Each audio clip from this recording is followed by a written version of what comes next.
Welcome to the Digital Forensic Now podcast. Today is Thursday, January the 2nd of the year 2025. The first podcast of the year, brand new spanking year. Let's hope it treats us better than 2024. My name is Alexis Brignoni, aka Briggs, and I'm accompanied by my co-host, the holiday enjoyer, the tool popularizer, the eternal white paper composer, the one and only, the undescribable, unbeatable, fantastically amazing Heather Charpentier. The music is hired up by Shane Ivers and can be found at shaneivers.com. Heather. Oh, it didn't fade it out. Sorry for the abrupt ending to the music. You're good at the abrupt endings there. yeah. Well, you know, there's jokes to be had, but we're not gonna make them. So what's going on? It's a brand new year. Happy New Year! Where's you need your firework?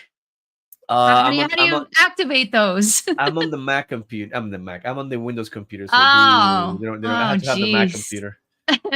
Yeah, no fireworks today. Yeah, since I moved into this little cupboard under the stairs, Harry Potter like office. I don't have my Mac in here. Oh jeez. So tell me.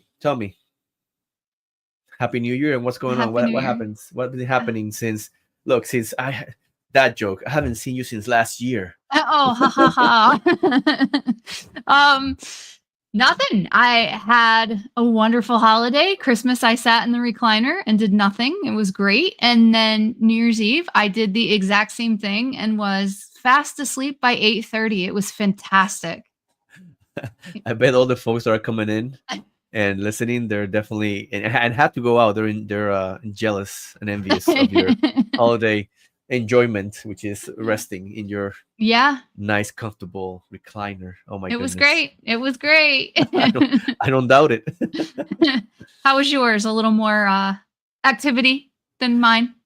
Yeah. You know, you had small kids. So for Christmas we went to my mom's and my dad's house. So the whole family. So the kids were happy to see grandma and grandpa and see uncle and all the other folks over there. So that was nice. And then for the New Year's, so you know, when dancing with the wife, so that's always fun. Nice. And you know, kind of saw the year pass while we were there. And then, you know, I mean the party continued, but at noon, you know, it's kind of really way late for me. So we head back, and I always get amazed how the streets are full of you know, the smoke from the fireworks as you're driving. That's how many fireworks are set off here in Florida, in Orlando, that the roads, it's like a fog, but it's not a real fog. It's firework fog, if that makes sense. There were no fireworks here. If there were, I didn't see them. I was fast asleep. Yeah, I don't think the squirrels set off fireworks there in the woods of upstate New York. You never know. They probably have their own little party. Oh, that could be. Look, I love the countryside, so I'm not hating. Nice. Christian is Peter's on the chat. So happy New Year, my friend. Happy New Year. Great, Kevin, awesome tool maker. Mm-hmm. Kevin and Ronan are in there too. Happy New Year. No, always good to see you. So yeah, so obviously the year just started, so there's not a lot of stuff that happened this year. Right. But we have some of the things that happened on the end part of last year of 2024. Right. So the end of 24, yeah. Yeah, let's talk a little about those. So what do we have for to start with, Heather? So one thing that has been on LinkedIn and in the deeper news lately is MSAB's RAMalyzer tool. We've talked about RAM dumps on prior podcasts and the capabilities that MSAB has, and they're now putting out a blog series about it. So they have 4 entries, 4 blog posts about RAM and their RAMalyzer tool. One is, so you have a RAM dump, now what? What is RAMalyzer? And it talks about what the RAMalyzer tool is and its capabilities. What's in a task? So tasks and processes that you can find inside of a RAM dump. And then the last blog that they just put out was what was the web search? So it kind of walks you through how to look for web searches in the RAM dump. Yeah, and I like that one a lot because now they're in like what the tool is, right? Mm-hmm. Task as you see them in memory, kind of making an analogy to Windows. But now, where's web searches? Now you're looking for user generated stuff, and that's what I think a lot of the value in this RAM analyzing within Androids is where it's at. And folks are not really aware that that's a capability. And I'm hoping that this becomes a thing. I know MSAB is working on really giving that capability, but I would hope both open source folks and other tool vendors also try to get in the space, because if you're able to access RAM from an Android device, we're talking about possible gigs of evidence that you might want as well. So it's good stuff. Yeah, the Samsung that I dumped in the past had 12 gigabytes of RAM, so 12 gigabytes of data to go through. And we previously showed kind of how a walkthrough on the tool, the RAMalyzer, in a really early episode of the podcast. But just throwing up on the screen here again, it's a command line tool that handles the memory dumps that XRY is able to extract, and then just some of the available commands and flags that go along with that RAMalyzer tool. I keep wanting to call it RAMalyzer tool, but it's RAMalyzer. Oh yeah, that's right. So yeah. And also I was reading one of their most recent blogs. There's a link to their customer forum. They actually have a customer forum specifically set up for the RAM dumps and RAMalyzer. So if you're a customer of XRY, you can log in and join that discussion forum. Yeah, no, absolutely. It's just I'm an idiot. I'm just thinking because they had this SNL skit about Jeopardy, and they had like an actor doing the guy that used to use James Bond, Connor. What's his first name? I don't know. So well, it's the first James Bond, and he would in in Jeopardy you have to read the column, right? And then you ask for the dollar for the questions. And the question is, and he would always, he would say the rapist, and it's the Trebek is the therapist. Oh, jeez. You know what I mean? And so it's a joke like that. And then the guy that used to play James Bond, again, this is an actor making that, he would laugh at Trebek. Trebek is Colin Farrell. That guy's hilarious. And they will go back and forth, him making fun of Trebek in that sense. So, I just thought RAM analyzer, like I can see this be an SNL skit there. At least I know why you're laughing at me now. I'm looking over like, why are you laughing at me? I'm a nut. Anyways, no. All jokes aside, this is a good capability, and we talk about in a previous episode how the memory in Windows, when you turn the computer off, the memory goes away. It's volatile, but in Android devices, that memory somehow, I don't know the details, to be honest with you, but it kind of still gets some energy from the battery, I guess, and it persists through reboots, to the phone being off, to all those type of stuff. So you might have data there that's persistent for a long time if you care to pull it out. So that's pretty neat. Very cool. What else do we have? Let's see here. Paraben just announced that they have their call for papers for the Paraben Forensic Innovation Conference for 2025. If you have a tip that can help fellow investigators, they're looking for you to sign up and present at the conference. The call for papers is open now, and there is a summer session in August 20th and 21st, and a winter session in November 12th and 13th. And the call for papers closes April 30th, 2025. Yeah. So. Yeah. And Amber, now she has these events at, at different sessions throughout the year. So that's pretty neat. And definitely go on and put in for a call for papers and be part of the community. That's one way of doing it. If you have a good topic or things that you're interested about, put in for these type of events. You're helping others by sharing your content, but you also help yourself in regards of building a brand for yourself and putting your name out there as a person that's active in the field. So it can only help you and help others. So definitely. Highly encouraged. So anybody who's familiar with Celebrite products has heard of Tip Tuesday. The most recent Tip Tuesday that was put out, it was by Josh Hickman. and he walks through how to access the trace window in Physical Analyzer. If you're using Physical Analyzer and don't know about the trace window, you have to go watch this Tip Tuesday. It is how you troubleshoot, how you look for errors in the trace window. If something doesn't parse correctly or if something doesn't decrypt correctly, you'll see that all in the trace window. It's actually how I realized that there was something wrong with KeyStore in one of my cases, because the Samsung Rubin data failed to decrypt, and there was an indicator of that right in the trace window. It may not be that the data you're looking for is not there. It could just be there was an error, and that's how you trace that error and find it.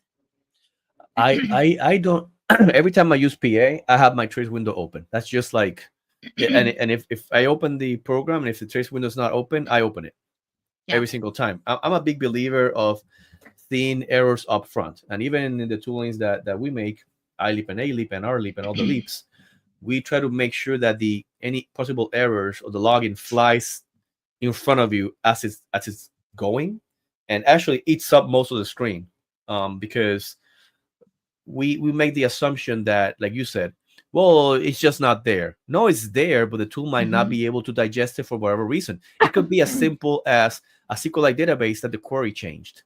That's it. So you can go get it, pull the database out, and you can make the query. It might take you a few extra minutes, but now you have something versus nothing. And obviously, the idea is that you can tell that to the community, tell that to the vendor, so it could get supported as quickly as possible. But the trace window, logs, those are important. It takes some time to at least glance, through them. And if you think you're missing something, you have to look at those logs as part of your unparsed app procedures, which again we talk in other shows. But I think for 2025, at some point, we're gonna go maybe devote 15 minutes, 20 minutes to kind of discuss what that unparsed apps or unparsed metadata, unparsed data methodology is. How do you make sure that the tool is not missing something? And if it's missing it, how do you go about getting that data, access to that data? Yeah, definitely. I love these little Tip Tuesdays. They're short. It's only like a couple of minutes long, and it just gives you the tips for PA, maybe things you didn't know, different things in the settings, different what different artifacts mean. So if you have a chance, go over to their YouTube channel and check out the Tip Tuesdays, especially if you're short on time. You can watch a couple of those in a matter of minutes. Oh, absolutely. And this one for the trace window was Josh Hickman. So I recognize his voice, So yeah, you have to go watch Josh. Who doesn't want to go listen to Josh in the Tip Tuesday? Everybody does. No hate to Heather Barnhart that also does some of those, but exactly. But yeah, I'm always happy to hear Josh explain things. So another thing, we actually were going to talk about this like a podcast or two ago, and we ran short of time, but the DFPulse 2024 Digital Forensic Practitioner Survey was released. It's been a few weeks now it's been released, but this paper reports on the largest survey of digital forensic practitioners conducted from March to May in 2024 and resulted in 122 responses. It collected information about practitioners' operating environments, the technology they encounter, investigative techniques, challenges they face, academic research, among other things. Some of the highlights in that survey include the need for greater collaboration between practitioners and academics. I think we've talked about this on quite a few podcasts. Couldn't agree more. There is a need for collaboration between practitioners and academics. Would be great if academics were teaching what we need to be taught for future employees. Yeah, and I mean, there's been some.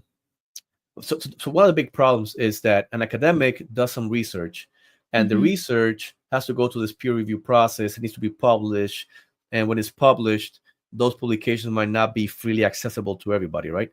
So you're looking for some particular piece of information. It might be in this publication, and you have to pay an exorbitant amount of money or be part of a university student or something. Okay, so there's been kind of meet us in halfway points, like the differ peer review organization website, where the idea is to have some peer review that's fast, right?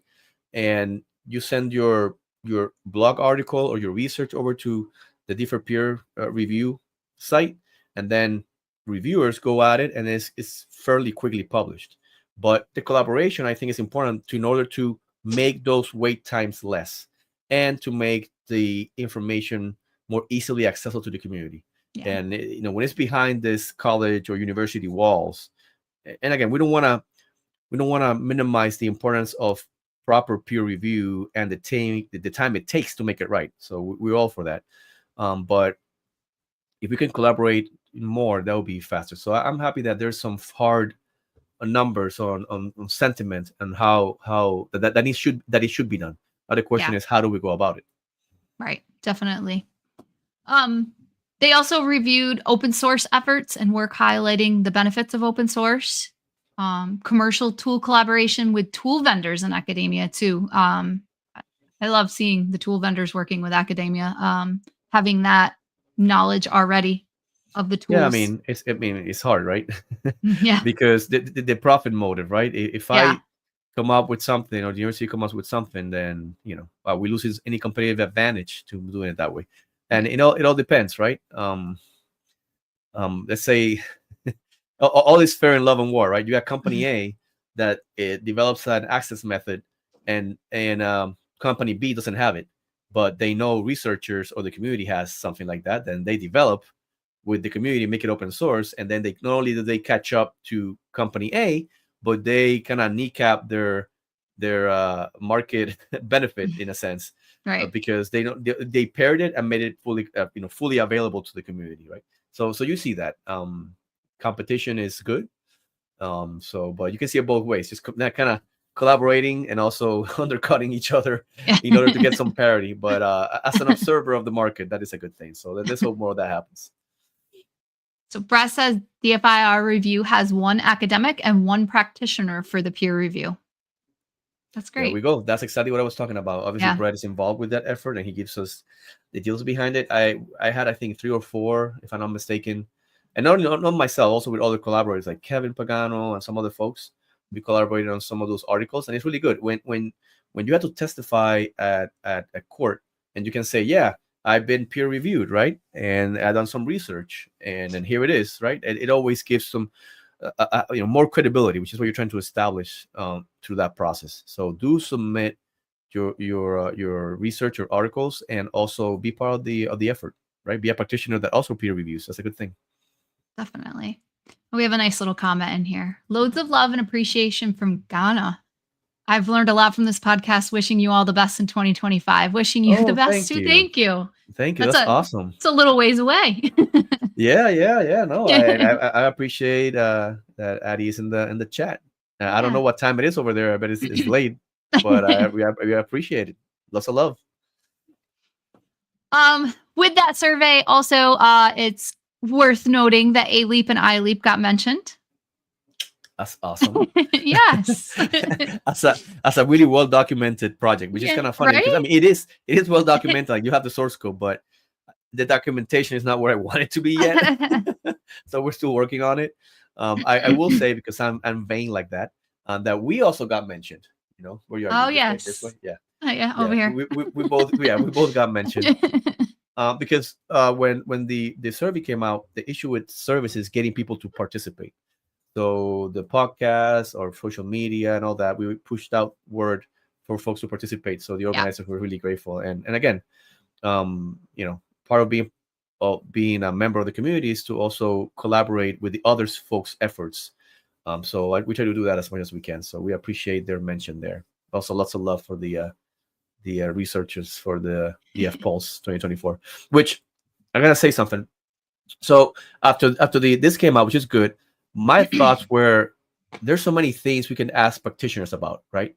So I made a comment in LinkedIn about, I want to know, for example, if you're a practitioner, how many portable cases do you give out in a year? Is that the only thing you do? And if you do more, what is it? How many of your cases require an in-depth report versus just a portable case that you give to the investigators and then you forget about? Like, I really would like to know what's the different processes that happen? Are you using AI for? What are you using for? Do you have any protocols? Like, there's a whole bunch of questions of how do we do our work that I think it would be worthwhile for the community to start kind of collating those statistics. As something that Brett says a lot, and if you don't know who Brett Shavers is, you need to know quick. Long time practitioner, well known in the community, and he has some a series of blog posts explaining how the digital forensic sciences, in particular digital forensics, the DF part of DFIR, we lack a standardized model of certification of practitioner validation or licensing of some sort. We lack that, right? Which means that a lot of labs, a lot of practitioners do whatever they do based on whatever their training was, but the training is not standardized, which means there's many different ways of doing the whatever thing that you're doing. So I think it's worthwhile to start collating those statistics to get a feel of what are the best practices and what are the habits and customs of examiners across the broader field. So I was happy to, when I did that post, that a few folks from SWECDE also chime in and say, hey, maybe we can get together in 2025 and kind of create a prop, because I can make a lot of questions. Now, making them properly formatted for a poll, I got no idea. Like, I know nothing about statistics, only that I suck at them, right? I was just going to ask you, did you put this up as a poll? I must have missed this post. Oh, no. So Okay. I put like a whole bunch of questions of things that I wanted to know. And then other folks chime in with some other questions. And then SWCDE Gotcha. folks came in and said, let's get together and maybe put some of those in a big pile. And obviously the folks that know how to do a poll will make them better. So yeah, I guess the point, long story short, is when you see a output like this, statistics like this, right? Inform yourself and then think, what else should we know to make the thing better? And you're just having the information for having it does us no good. How can I then put it to use? How can I reach out to a practitioner in this case? If you are a practitioner, and for example, in my area, it's a to-do for me. I have in UCF, University of Central Florida, a really, grown up degree for digital forensics. They have masters and everything. I know a few of the professors, but I should know more. I should actually reach out to them and talk about what things we're seeing and what are they teaching, right? And that's on me. I should go out to them and reach out to them, right? If I want more collaboration, what am I doing about it? Just saying that I want it it's not going to solve anything. So after reading this, I came to the conclusion that I'm going to reach out to the folks that I know and then see how can I interact more with the folks from the university. And that's the only program that I know locally. There may be more, but again, that's on me. I should know these things and actually put that into practice. So hopefully that makes sense. Before you know it, they're going to have you over there as an adjunct. Oh my God. Teaching some classes. Hey, you know what? I like teaching, so who knows? Yeah. I did it at the college over here. I did it at University at Albany for a little while. I'm not right now, but I taught mobile forensics over there. So it was good. Oh yeah, I don't think I have the time right now because my kids are small. But maybe after I retire. There you go. Brett is making a really big distinction, an important distinction that I didn't make. So it's good for. Can you read it? Yes, we have plenty of structured processes and procedures for every granular level of DFIR work. What we don't have is enforcement of standards, education, and training. Yeah, and I appreciate Brett saying that because I was getting to that, but I did not express it in that way, and some folks might have come with the wrong conclusion from my words. And so yeah, I mean, it's not like we're doing forensics like whatever. I'm making this up in the seat, fly on the seat of my pants. Of course not. There's like when you go image something, there's a process to image something. When you go parse something, there's a process for that. Sure, that is true. But you have operating procedures. Oh, absolutely, yeah. So I made it sound horribly random. That's not the case. Now, like what Brett's saying, the enforcement of the standards, education, what do you need to structure a way of teaching it and getting certified or trained on it. And something I criticize a lot is vendors telling you, well, my certification program will take you from zero to hero, from nothing to expert in a 7-day boot camp if you pay me $10,000. Wait, hold on, right? Yeah, you will know how to use a tool, and that's a good thing. You want to know how to use a tool. You're going to be, if possible, certified in all the ins and outs of the tool, but that does not make you an expert, and much less in a boot camp in 7 days or 5 days, right? Right. So thanks for Brett for making the important distinction that I didn't make. So what else do we have? I am going to bring up an update to Magnet Axiom, but there has now been another update since this one because we didn't have the podcast last week. So, but I want to go back to the update for Magnet Axiom Cyber 8.7, even though 8.8 is out. They have acquire iCloud backups from ADP enabled accounts and more. And it's actually the and more that was really exciting for me in this post.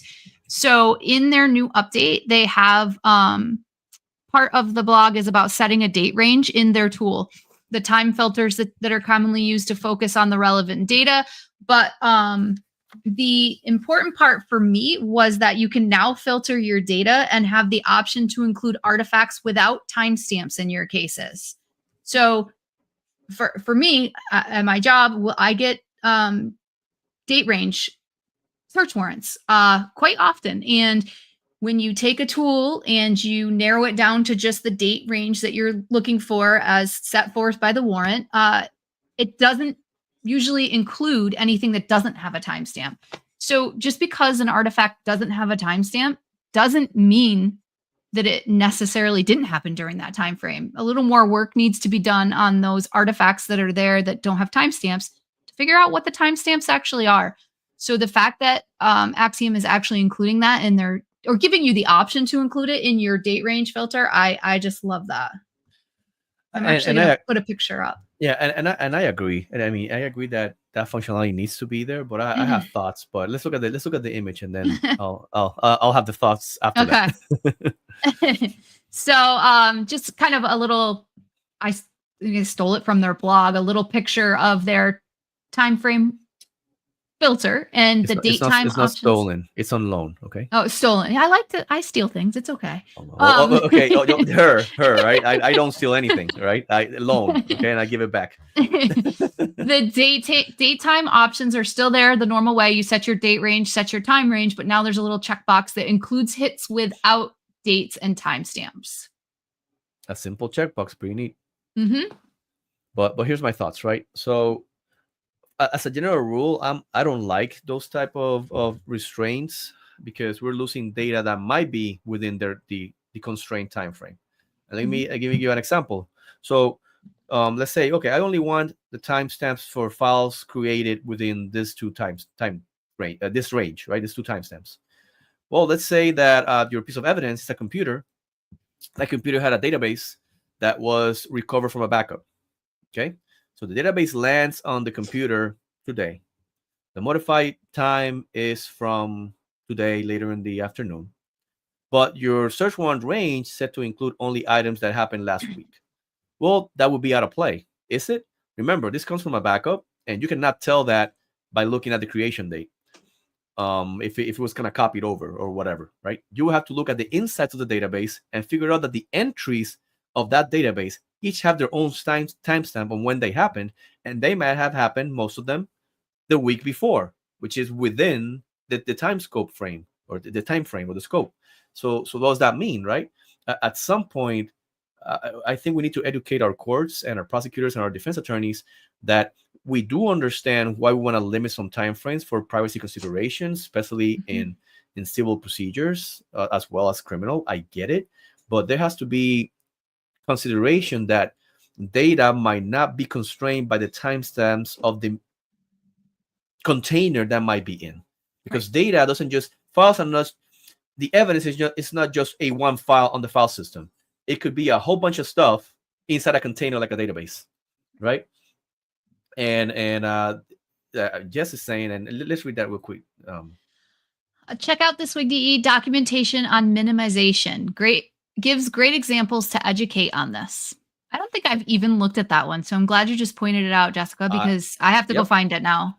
Yep, absolutely. And I had a conversation. I don't remember the examiner's name right now, but he reached out to me and kind of peer review a document that he was making to provide to the court, to his local courthouse, to explain to the judges, hey, this is why we believe that these constraints are fine. Of course, you do what you want. You're the judge. But hey, look at what we're missing. Things that, like you said, Heather, things that don't have a timestamp, are we just going to ignore them?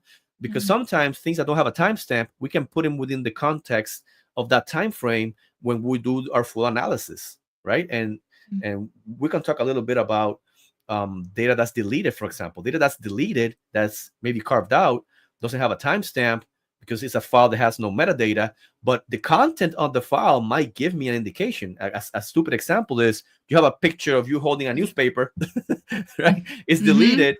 You recovered it, but if you look at the picture, the newspaper is there with the time, right? Does that make sense? Yeah. Well, there's another good example with pictures. If an image is embedded inside of like a cache file, some of the tools pull that embedded image out with no timestamp. But if you go back to that cache file, the timestamp is right there in the cache file. You just have to make the connection. Yep. So how do we teach our stakeholders to when they make an order, right, to accommodate for that nuance? Because then we might be missing stuff. And, if you're missing stuff, that's an example, right? That your client, and it's something that's not good for the client, you're okay with missing it, I guess, right? But what if it's something that's good for the client? Right. You don't want to miss that, though, right? No, definitely not. So the best policy is to try to give the examiner the flexibility to be able to look at some of these things within context and like in containers. And now that Jess made mention of the SWG-DE documentation example, which have documentation on minimization, I haven't seen it either, Heather. So I'm going to also go out and reach out for it and check it out. You know what? For everybody else, we'll link it in the show notes. If you want to check that out, we'll put it in the show notes at the end. Yeah, we're seeing more and more of that. And again, I don't disagree with why it's done. So the big reason I heard it, like I said, is to kind of minimize some of that data for privacy reasons, or because somebody doesn't have the authority to look at something that happened before or after something. So I get it. But there has to be some. My three main things for the year are examiner probity, attention to detail, and due diligence, right? And probity means that at some point we will be tasked with some of this stuff, and we'll have to make the differentiation of, hey, you're not allowed to look at some dates, and in your process, if they come about, you have to not look at them. like the tool will not be able to blind you to everything at all times, right? So your probity, your moral standing, making sure that you do the job the right way when nobody's looking, that's something that I think we need to push more and more as part of our due diligence and making sure we pay that attention to detail. Yeah. Good. All right. Well, Android, some Android news. Android and the blue. Oh, are you good? I want to comment some quick comments. Oh, here, go for it. Yeah, so Bruno's an awesome examiner from Argentina, a good friend, and also collaborated with us. He's saying that some of the JPEGs have internal metadata with creation times, right? Yep. If that metadata, right, is contained within the picture, right? And absolutely correct. Sometimes if you you're carving a file and the carving is a partial file, right? You don't get the whole thing because the files spread throughout sectors. So that what the tool does is it starts at the header or the magic number and goes arbitrary amount of bytes, maybe a megabyte, 2 megabytes, whatever it is. And sometimes it goes within that time, with that space, half of it is garbage, something else, right? Then you might not get that. But again, as examiners, we have to make sure that we also do that part. And just saying, don't look at it because it doesn't have a timestamp, that's a problem. We have to look at it. We have to do like Bruno and see, is there some EXIF still there? Is there some in those JPEGs? Can we carve some metadata out of it? Right. So that's part of our job. So yeah, definitely. Jessica says she sent the link to the paper for us, so it'll definitely be in the show notes after I read it, of course. Yep, I have the link right here. Oh, okay. All right. So Android, we've talked about the Bluetooth trackers before and how there's the warning on Androids and Apple devices about tracker alerts. If an unknown Bluetooth tracker is nearby, the phone will alert you. But they now have, instead of just warning you, where you can actually locate the tracker. I have a little picture to throw up here. Yeah, trackers are good, but also bad. Yeah. so I'm happy they're coming up with this type of countermeasures when somebody's trying to spy on you or follow you around with this technology. Definitely. So Google has added a temporarily pause location feature. It allows users to enable when they first receive the unknown tracker notification. And what that'll do is block your phone from updating its location with trackers for 24 hours. They also added the feature Find Nearby. It will help the user pinpoint where the tracker is if they can't easily hear it or see it. It'll connect your phone to the tracker over Bluetooth and display a shape that fills in the closer you get to the tracker. Like hot and cold. Yeah, so I have the picture up on the screen, but if you're listening, it's like a circle and you play the sound, and as you walk closer, it starts to fill in the circle. And when the circle's filled, you've found your Bluetooth tracker. I have not tested this. I would like to test it, except I had an Apple AirTag from one of the very earliest podcasts that I used to test things, and I accidentally threw it in the garbage. But track it. Well, it's gone. So it's in the dump. I think it's gone. Yeah, I can't even track it anymore. I cleaned my car, and that's where it was, and now it's gone. So yeah, I have to get a new one. Yeah, the trash compactor in the garbage truck just crashed it. I mean, crunched it into smithereens. It's gone.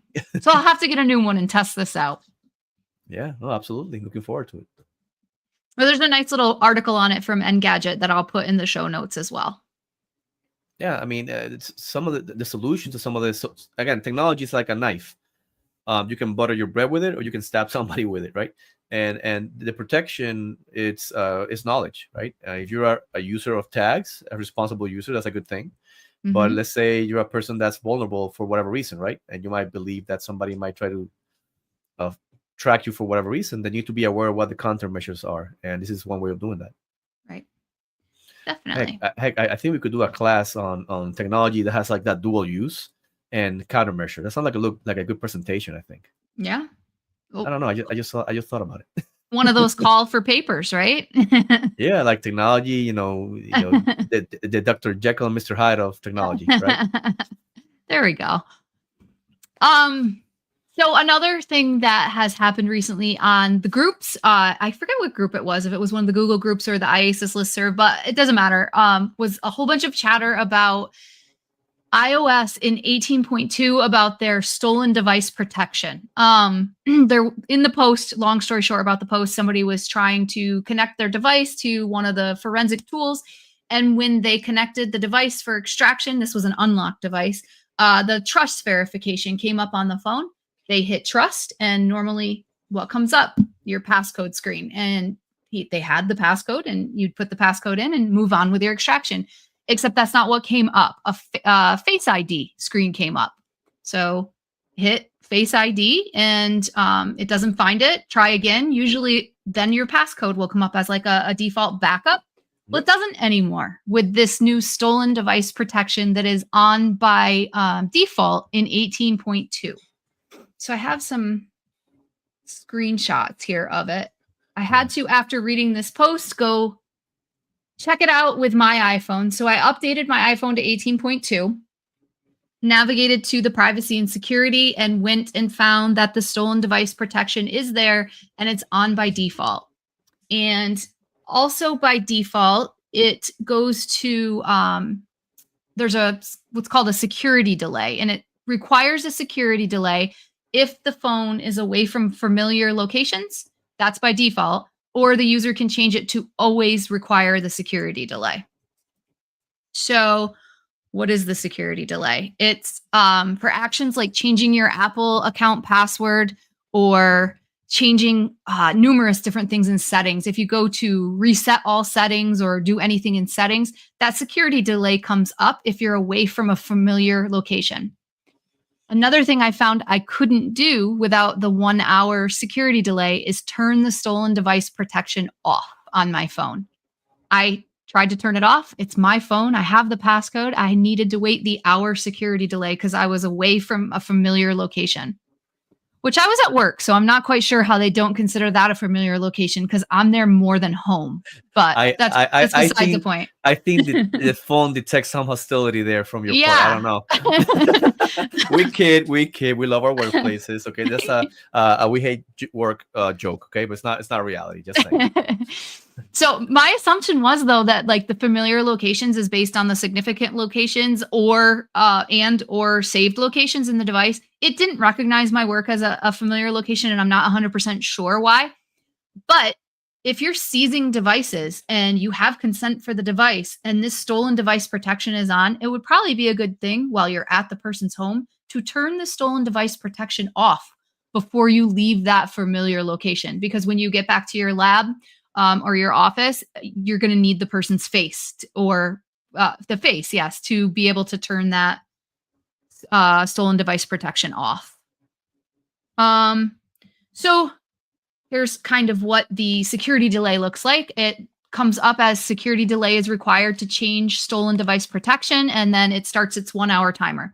During the 1 hour timer, you can use the phone as normal. You just can't do any of those setting options that you want to do. I moved on a little further and decided to try out some of the forensic tools and see what the deal is with this trust and then the Face ID and not being able to trust the computer. So just like the user in the group said, the trust computer comes up, then the Face ID option comes up, and it says their stolen device protection is turned on. So when that's turned on, I need the face. It didn't recognize my face because I didn't give it my face, and it just defaulted to turning that right off, and the trust did not happen between the workstation and my phone. I found with some of the forensic tools that they can bypass it. It just goes on some of them, and some of them you just have to keep moving further in the process, and eventually it will get past this.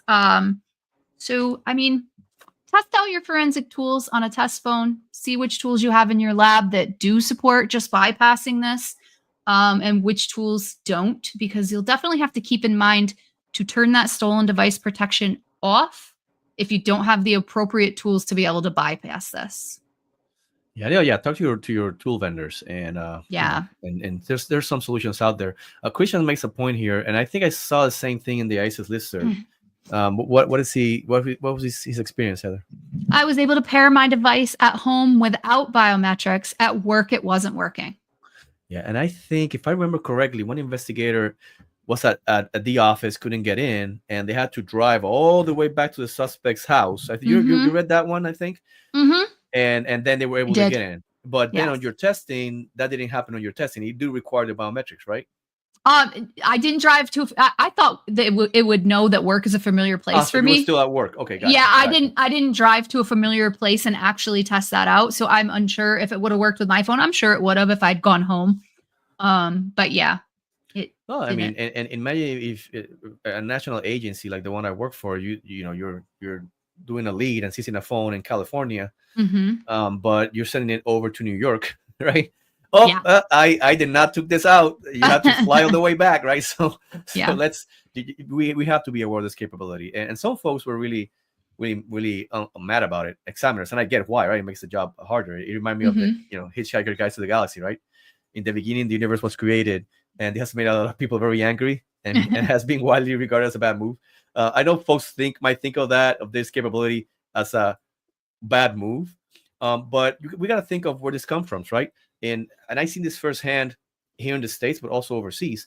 Stolen iPhones or mobile devices are big business, right? Folks go on motorcycles, and they see somebody with a cell phone, they snatch it, or at gunpoint, they go and take their phones out. And what they do is they wipe them and they resell them. So imagine if this device protection is enabled and they cannot get in to wipe it.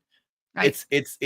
The phone has no use. You cannot sell a phone that you cannot actually make calls with because it's locked or whatever it is. So that hopefully limits. And again, it's a multi, I would say, billion-dollar market, stolen devices, specifically iPhones. I've seen in some countries where they go and say, okay, when the solution is if somebody stole a device, you report it, and nationally, we're going to blacklist your IMEI. And for folks that don't know, an IMEI is a unique identifier for that hardware device. So you blacklist it from the network, then nobody can communicate. Well, you know what they do? Well, they take those phones and they ship it to a third country where there's no blacklisting, and they're and if they have one, it's different from theirs, and they sell it somewhere else. And now it becomes a transnational crime organization dealing with these stolen devices. So I see a lot of value in companies like Apple making the device unusable when they're not in the location they should be, or the users have the biometrics that are required. So I see the value in that. But again, thankfully, our hair was on fire for a few days. Yeah. but there's some solutions already in the market to help you with that. And again, if you're in the location, again, I know this only anecdotally. I haven't done it myself yet. But like Christian was saying, if you're at the location, then you might be able to get in without the biometrics at the location. So it's something Right. for us to know about and consider. Right. Yeah. I definitely freaked out when I read the post. I'm like, here we go. We're not going to be able to get into Apple for a while. And I thought, it was going to be a really bad thing, but it seems like it's not as bad as we all thought. And on some of the tools, like seriously, it's going to look like it won't work. Just keep going in their workflow. And it does. So yeah, and I want to make a point. I mean, for our audience, that's an unknown, but I still want to say it for folks that might come in and not in our field. Whenever we talk about going to devices to extract data, we're talking about lawful access. Okay. Yes. We don't just take phones because I'm curious to see what's in it. No, we have to have a court order, approved from the judge, that we can do these things, and then we execute those lawfully based on the tools that we have at our disposal. But there is no such thing as any law enforcement agent in doing something without a court order. And if it is, that person goes, as rightfully they should, to jail. It's a good way to get fired quickly, or you're right, or go to jail. Oh yeah, I mean, no, the fire goes without saying. Yeah, the being in prison in jail, that's really underscores how important it is for folks in authority to preserve the constitutional rights of citizens and to their privacy and secure of their places, belongings, and all those things. So it's good stuff. Definitely. So. Oh, we have a computer topic. You're going to go with this one. Yes. Be Kind, Rewind, the USN Journal, video put out by 13 Cubed. Absolutely. It's all yours. Absolutely. So, real quick comment, because I know there's some lag between when we're talking and when the folks hear it. But Brett says, don't become worse than the criminal you are after. And that's so true. Like, I made the point, but I'm going to say it again. It's part of my probity for the 2025, that concept. If you believe somebody is guilty, I don't care. You shouldn't care, right? You don't operate based on beliefs. You operate based on principles, on values, and you value truth, right? And truth, it's independent of the belief. Hopefully you have beliefs because they're true. Sometimes you don't. Sometimes you have beliefs because you want to believe them, right? Some might call it faith or whatever it is, and that's fine. But you do that outside of work. You do that on your own time. When you have probity, when you work, you operate based on values, on truth. And truth requires evidence. And evidence that's properly acquired. Because when you don't acquire properly, it's not truth anymore. We can consider it lies as a fruit of a poisonous tree, right? And we cannot consume that, right? We made it a lie. We're operating as the criminal now, right? So again, probity in all we do is so important. And again, if you have a strong belief that somebody's guilty, that means that you need to step back even more to make sure that you get help. And I don't mean mental help. I mean help in making sure that we're applying the values and have you work double and triple check, because our beliefs don't matter, right. Period. We will have biases, but they don't matter. What matter is work guided to principles, being that main principle truth. So that's a big thing for me this year. Okay, now, Be Kind, Rewind, the USN Journal. So this, I've been a long time a supporter of 13 Cube. Oh, you wore the shirt. And it's funny because it was totally by accident. I didn't put it on because I was going to talk about this topic. I just wore it for work today. And when I say supporter, again, I'm not talking about our workplace. Again, as we always say every show, all we talk about here is our personal opinions. They don't have nothing to do with our workplaces. Our opinions are our own and do not represent our employers. So I have this shirt because I'm a big supporter personally of 13 Cube. 13 Cube is an educational organization that's led by Richard Davis. And he's the nicest guy you ever meet. And he's one of the best explainers, teachers, professors of this craft. And he knows a lot about everything, but specifically in Windows forensics. He recently came out with some certifications that 13 Cube provides that were really great. Now, that being said, he also does tool reviews. One time he reviewed one of the Leaps a long time ago, and I've been a supporter since day one from his podcast. So I'm proud to say that. Now, he made a video where he was reviewing a tool made by CyberCx. And CyberCx, if I'm not mistaken, is a cyber intrusion technology DFIR company in Australia. And the tool, and it's pretty quick story. So I saw the video. I'm subscribed to his Patreon, so I get the videos first before everybody else. And I love the video. And as I'm listening to it, I said, "Wow, this type of work, I kid you not, I said this is something that Yogesh might have fun doing, right?" I literally thought that, right?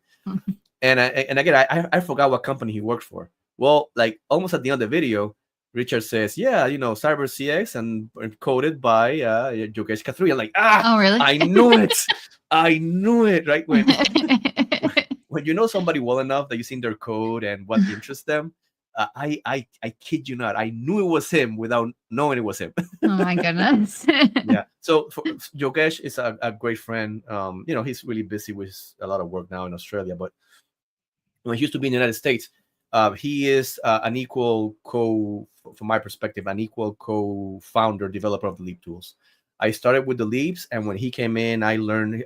My mentor, I learned so much from him. He made the code base so much better, and the work that we're doing now is built upon his contributions as well. So I love Yogesh. He's awesome. So I need to say that. Now, so what the tool do?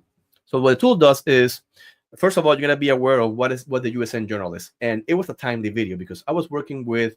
I had a call from the embassy in Panama with some folks in the Southern Hemisphere that needed help with a case, with a file that was deleted, and they want to figure out. And it was, I kid you not, again, I saw the video, and then the call came in or the email came in like 2 days later. They were trying to figure out. They know what the file name was that was deleted, but they wanted to figure out where that file was because it was deleted. So where was it in the computer, right? Can it be recovered? If not recovered, what they really wanted is some of the timestamps of what things happened. So it was really useful because from my previous training, I knew that the USN Journal, what that does is part of that metadata of the file system. And the USN Journal keeps track of all the activities or events that take place within the computer. If you create a file, there's a USN Journal for that file. When you move it, when you delete it, there's an entry there for that. And the entry will have that file name, and it will have the MFT entry and the MFT sequence number. The MFT is the master file table that keeps track in NTFS file systems of the file paths, the metadata of each file and directory that's created within the file system. Because for a computer, a file or a directory is just another entry in the MFT table. Okay, and that then goes out to the drive to get the data. If it's resident, that data might be within the MFT table. Now, this is not an MFT class, but I'm explaining this because it's the cool part. So what happens? Let's say the file got deleted, and you know what the file name is. So you go to the file, you go to the USN Journal, and you can find that file. You say, "Oh, look, this file was deleted on such and such date. Where is it?" Well, the way you do that is you go and you look at the USN Journal, you look at the MFT entry, and you go back to the MFT table to figure out where that file was. But remember, it's deleted. And one thing that MFT works is entries are reused and reused first. Okay, so if you have, let's say your MFT table has 10 entries, and you could create new entries, but let's say entry number 1 is deleted. Instead of creating an entry 11, no, the file system will take 1 and reuse it. And when it reuses it, it will change that sequence number. So 1, the entry 1 is now going to be another sequence number that increments, 1 by 1. Okay, so now it reuses it. And they said you delete that file again. There's no entry number 11, right? It goes back to 1 and then reuses it, and the sequence number jumps a number up. Does that make sense? So let's say you go to this entry, I delete the file, I go to the MFT entry, and I see it, and I see that the sequence number compared to the one in the USN Journal is 3 numbers ahead. That means that file, that record in the MFT table was reused how many times? 3 times. So that doesn't work, right? Whatever path I have in there is not going to match what I have on the USN Journal. So I don't know where that file was sitting in the file system. Now, this is the magic of what Yogesh did, right? What it does is the tooling will take the MFT table right? And you have to process it a little bit. You have to create a CSV of it. And then it takes the USN Journal. Also, you have to process it a little bit and create a CSV of it. The video that Richard 13 Cube had explains how to do that as well and what tools to use. So you have those two CSVs and you ingest it into the tool. And the tool goes and says, okay, here is the entry for that record, and here's the sequence numbers. Remember, sequence number grow incrementally. So it goes back and it starts counting down and getting all the different files and directories. Remember, directories are files too, and or treated as files from the USN Journal, and it rewinds them. Okay, so the output of the tool is a nice CSV, like a spreadsheet type of thing. And now you have that file that was deleted with the proper path, because it goes back looking for the sequence numbers to find the proper pathing for that file. Right? Does that make sense? My explanation, hopefully? It does. Now, my explanation is really conceptual. Richard goes into the video and shows it. He literally goes and says, okay, let me show you by hand how you made the connection between the USN Journal and the MFT entry. Look at it when it's reused. Look at the sequence number being incremented. Now look at the tool, how it goes and rewinds all those sequence numbers to recreate that path and provides you that. I gave that to the authorities, a third country that I'm not gonna disclose, and they haven't heard about it. They had no idea that they could do that, so they were extremely excited. I haven't heard back, and that happens a lot, right? It reminds me. I mean, I grew up in the church, so Jesus would heal the lepers, and 10 of them, and they will go out, and only one will come back and say thank you. Jeez. That's a story of the Bible. So it's kind of like that, right? You help people out, and something never come back and let you know what happens. So I hope they let me know what happens, because I think they're gonna be successful. They're gonna be able to go to this in journal, recreate the path. They have already some timestamps from the investigation. They will be able to reinforce that with timestamps within the USN Journal and possibly within the MFT table for other things that are happening around the event they're investigating. And they were really excited about the information. And again, if you want to check that out, check 13 Cube's latest video on the USN Journal. And I agree with Malek. He's saying that this is a clean way to get the deleted file location. And in some instances, I think might be the only way. and that might be, again, I cannot disclose the case, but it was super important for the case for them to get that path. And this is the way to do it. So I love this video. We don't talk about Windows enough. No. But I think we did plenty today. My coworker will be very happy. I have a coworker and he loves working on computers in the lab. Like that's his thing. And mobile's my thing. I'm not big into doing the computers. I'll do computers and I have the capability, but he's like, you guys never talk about computers. So this is for you, Kevin, if you're listening. There you go, Kevin. Hey, look, 90% of our stuff is still phones because that's what the work brings in. But we love computers. We love our Windows. And again, the fact that I know some of this stuff on the top of my head, I owe it.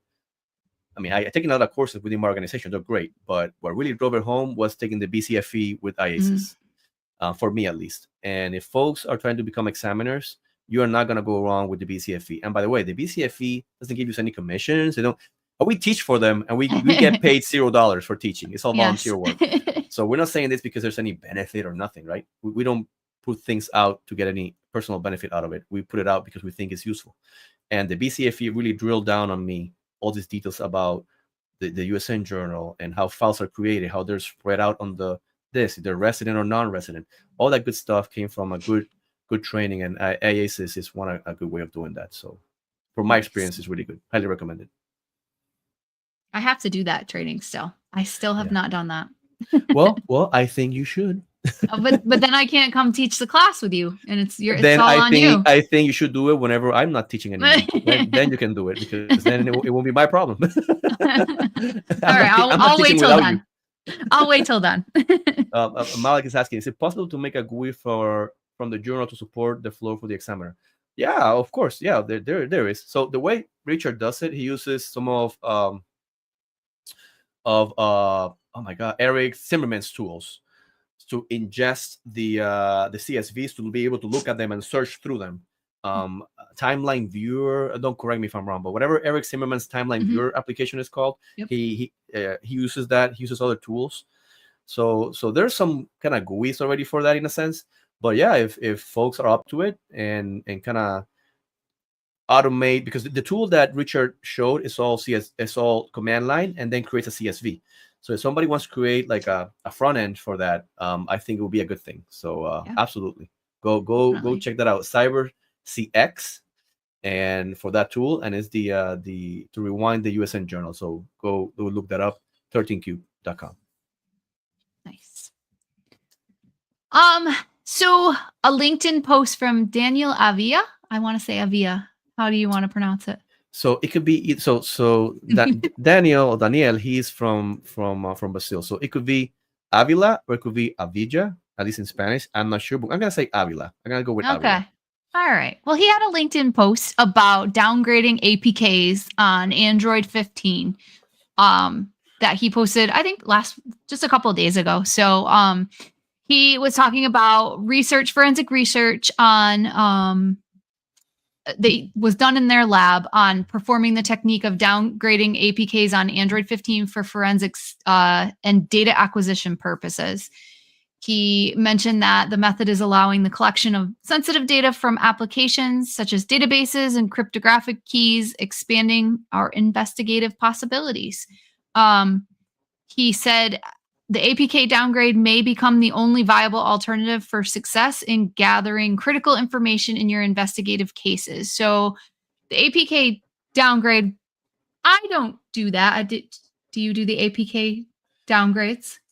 So the last time I heard about my own policies was that we're not allowed to do APK downgrades. But it could come in very handy if you can't get data from a specific application because something has changed in the application, or even just more advanced techniques. It can be downgraded to be able to pull data from different applications that you may not have access to any other way. But you just have to make sure you have the authority to be able to do that. Oh, a lawful authority always. That comes. We teach that. The first thing that comes is lawful authority. I don't care if you know computers or not. You need to do lawful authority and put your hands on it. Now, let me be clear here. We're not allowed to do it, but there's always, at least within my organization, a procedure where you can ask for permission to do certain things, right? Yeah. Let's say you have a tool that you need that's not part of the approved tool list. There's a process you follow to be able to use it and put some safeguards. So don't get me wrong. We can do anything we want, right? If we have the proper authority, we follow the proper channels and the proper validations and testing and verifications and the like, right? Now, that being said, why do I think, before I say that, downgrade APKs is not nothing new. Downgrading an APK is old. What that does is, like Heather was saying, you have a version of that app that you cannot get the data out of it because it's a recent app. You put an older app in, and then that data is now shown through the older app, which you do have access or a way to downloading that data. And what Avila has done is being able to do that in Android 15, which is a great capability. But the concept is not new. The application on Android 15, it is new. Now, what are the drawbacks of why we don't do that as a matter of course? Well, because there's a reason why there's a new app. Something has changed, right? The reason we have to, the word downgrade means going back a level. Literally, down, you're going down a level. So when you're going down a level means that you're having less than. You might be missing stuff. Maybe the new app has 6 tables in the database, and the downgraded version might have only 4.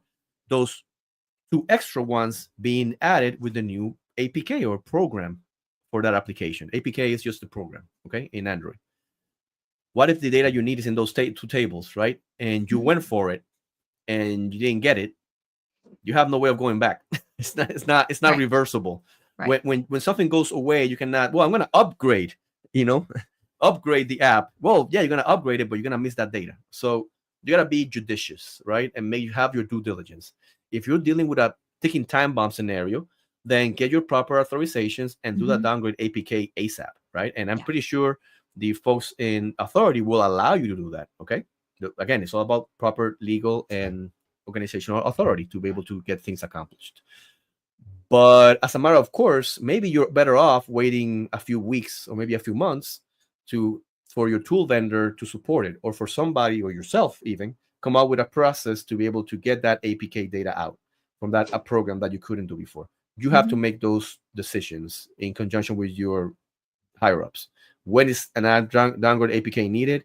When it is not needed, right? If you know that what you're getting, for example, if it's particular conversations and you know that hasn't changed from one version to the next, then go ahead and do that, right?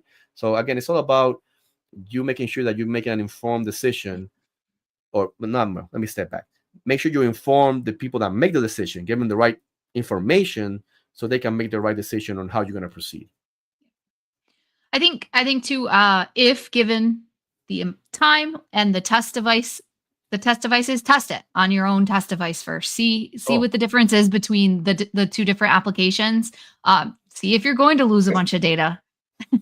I like that. And that's actually that you hit the nail on the head. That's the way. Like the Mandalorian. This is the way. Do I need an downgrade APK? Well, let's try it out. Do I? Yeah. Or do I? And what do I miss? What do I not? So this is the way. So I love it. Exactly. All right. So I was driving into work this morning, and on a regular station that I listened to music on, they were talking about Apple Photos and new settings. I have no idea why it was even on this random radio station, but it was talking about a blog, and the name of it is Apple Photos. Okay, hold on. I got to say it slow. I'm going to get it wrong. Apple Photos Phones Home on iOS 18 and macOS 15. And what they were talking about is this guy's blog. He's from LapCat Software, and he's talking about how enabled by default on iOS 18 and macOS 15 is something called enhanced visual search. So as soon as I heard this, I went out to the website to see what the hell are they talking about on the radio station on the way in, and read the blog. But I have a couple of pictures here to share. Hey, before you put the pictures, you should have named this Apple Phones for Photos, Phones Home on iOS 18 phones and macOS 18 devices, 15 devices. To make you need to make more phones in that sentence. Yeah, just to help me say it a little more horribly. Yeah. So on his blog, he has a screenshot, and he had actually turned it off on his phone, so the button is off in my screenshot. But under Photos, under Apps and Photos, is an enhanced visual search, and apparently this setting is new to Photos and macOS. It's enabled by default, and it allows you to search for photos using landmarks or points of interest. Your device privately matches places in your photos to global index Apple maintains on their servers. There's been features like this in the past with Apple devices, but apparently it's now on by default. And kind of the point of his blog was that he felt it should be up to the individual user to decide their own tolerance for the risk of privacy violations with this. He also said, by enabling the feature without asking, Apple's disrespecting users and their preferences. And his final sentence is, I never wanted my iPhone to phone home to Apple. So new feature to know about. My phone is not ET. Okay? Yeah, right? so no phone home. Anybody that's not a Gen X will possibly not get this unless you're really into 80s movies. But yeah, it's not ET. Look, I hate opt-outs, but this is not even a proper opt-out, because at least when you tell people opt out of this, you have to tell them what you're going to opt out of, and then then you can click it off. I don't want to have to click it off, right? But they didn't even do that. They just opted you in without you opting in. And I don't agree. I in that sense, personally, my personal opinion, I agree that if you're gonna add something that's gonna receive information from me, specifically information that in regards to locations, right? Because the picture has a landmark, and that landmark now leads to a location. Because the Eiffel Tower is not gonna be in Orlando, right? I'm sorry. So if I took a picture there and I'm not sharing anything, but I'm sharing to Apple that Eiffel Tower, I was there at that time. Okay. Look, I love the convenience, and a lot of folks love it too, but they need to do that knowingly. And that's something that I hope in the future legislators get on and say, look, you want to add some features, specifically that involve sensitive information like locations. People have to opt in. You got to live in, put it in, and people have to willfully add that in. That's an opinion, again, personal opinion. I don't speak for anybody else but myself. But that's the state of the market right now. Well, if they think it's this great feature too, like advertise it, right? I mean, if it is this great feature, people will opt in. Oh yeah, look, and the author of the blog post, kind of burned Apple. Apple had this big billboard in Vegas saying whatever happens in an iPhone stays in an iPhone. Yes, yes. What happens in Vegas stays in Vegas, and the guy is like, that's bullcrap. Yeah. Yeah, it's not staying on my phone. It's actually going to the mothership and getting identified there. So yes. So he was giving me a hard time on that sense, and conceptually he's not wrong. Yeah, part of it does talk about too, like the security that they have built into that whole process too, with like encryption and privacy that hides your IP address when you do perform these. I guess I don't even know what I'm trying to say here, but like the search from the servers. But then he goes on to talk about how he just doesn't trust that too. So, I mean, there's a history, and I'm not talking about Apple specifically, but in general. For example, there was a company that are saying, "Oh, our the videos from your doorbell camera, so our security systems are safe with us." And then the folks that worked there, they were spying on the users. Right. And weren't they supposed to be safe? So, and again, an informed consumer should be the norm and not the exception. And definitely. And providers need to inform us. So, again, a personal opinion. So, what's new with the leaps? Well, new that I can inform is that our good friend Matt Cervezas, and I say cervezas because in Spanish, cervezas, in English, cervezas means beers. So Matt Beers, a good friend of ours, also teaches with us at IASIS. He made a cool and really nice little artifact for Meet Me Chats. So if you have an application that uses Meet Me Chats for communications, your proprietary tools will be blind to it. But the Leap, thanks to Matt, now has that capability. Nice. And again, this is a work for the community, from the community. So we're really grateful for Matt to adding that. Johan awesome. Polacek, as always, love him to pieces. He's the best. He's doing behind the scenes enhancements for the tooling in regards to media management for the new Lava output that we're working on. And he's awesome. I can't thank him enough. I hope life gives me an opportunity to repay him and hopefully monetarily, but if not in some way. Same with all the collaborators like Kevin and like John and like James and everybody else, and yourself as included as well. If you're able to get your scripts to work. But I'm working on it. I don't know what's going on with this one. I can't figure it out. Yeah, I don't know. Change computers. I think that computer's cursed. I'm gonna try it. Cursed. I'm gonna try it. Yeah, new year, new operating system. Just look it from orbit, reinstall it, and you're good to go. All right, I'll work on it. Tomorrow I'm going to make it work. So well, that brings us to everybody's favorite part of the show, the meme of the week. Let me see if I can get it shared here. And I can explain it. So we have a turtle that is just looking completely chill. And it reads, "When you get to work and everyone is out on holiday, finally inner peace." I love this one. My office has been a ghost town these 2 weeks, and it has been beautiful. I've gotten more work done in these 2 weeks than I've gotten done in the last 2 months. Examiners, that's the best week for examiners because you're able to catch up without people asking you 20 questions that were already answered in the report that they did not want to read. Right?